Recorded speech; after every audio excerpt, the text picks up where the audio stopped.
Sometimes I've talked to people and they say, well, you know, if I lived to be 100 or 200, I'd get bored pretty quickly. I can't understand that. On my morning walks over to MIT, I love looking at things and just thinking about all the physics that goes into things like waves, or things like trees where there's cellulose on the outside of the cell. Life is mind-blowingly exciting. Sometimes we lose track of that.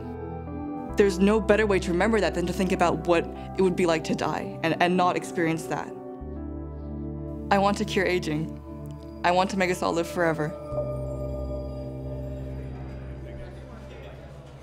Before I got to MIT, I was told it was a bit like drinking from a fire hose. It's very exciting and it never feels like I'm doing something I don't want to do. I love learning, I love working with these classes. That's how I want to spend the rest of my life. So when I first met Laura, I was very surprised by her enthusiasm and intellectual curiosity. She certainly was one of the most passionate, at the same time had this incredible support from her family.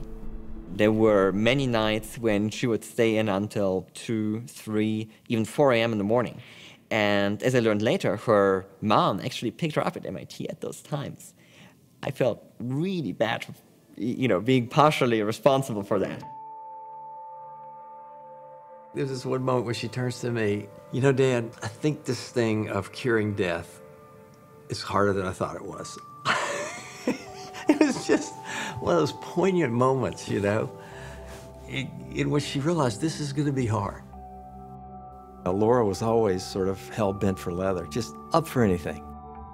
Laura was a very inquisitive, very energetic and happy child. Instead of just giving up or getting angry, she would channel her energies into trying to do something about it, create something.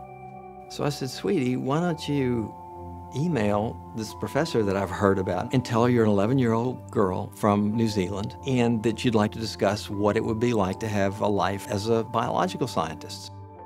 About 2 weeks later, I hear this scream, I'm in, she wants to see me. So her family moved to California, and she came to work as a volunteer in my lab for several years. She is incredibly enthusiastic and very, very smart. By the time she left here, after a few years, she was taking the graduate student courses. Laura's first project was to take these worms that live 6 times as long as normal and to give them fewer calories and see if she could get them to live even longer, and she did.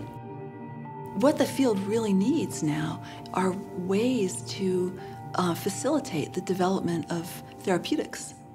Maybe Laura can help to bring together alternative funding sources.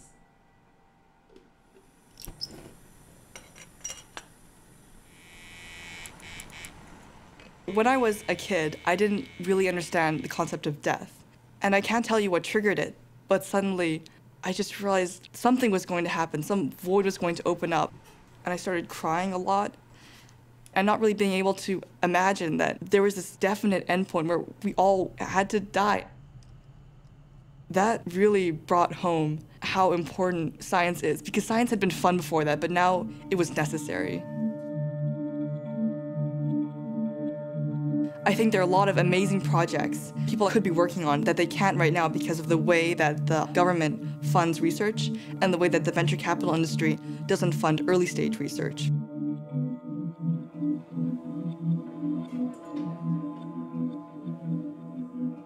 We don't have centralized funding to research aging in the same way that we do for cancer, because everyone ages and everyone always has, and so people don't perceive it as a disease, they perceive it as this fact of life.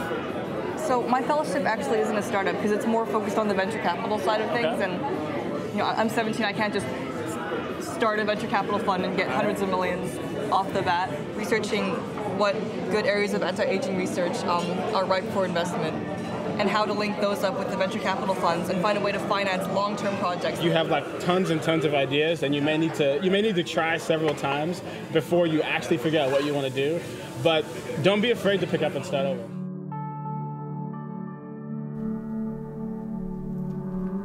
I think what I'll miss most about MIT is the community that we have here. I feel like I haven't realized that I'm going to be leaving yet. I haven't opened that black box of, I'm not going to see these guys for a really long time. Having our last party, I did feel as though I was leaving behind what could be my first real community of classmates. And that was sad. That said, I think the fellowship is worth it. She just turned 17. Throwing her in an entrepreneurial environment has its risks, but I think the greater risk is to get stuck in academia. I think she'll be fine. She's very mature.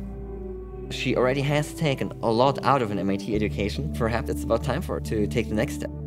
You know, who knows what she'll do for her whole life? She's so young. Who knows? Especially if she lives to 200.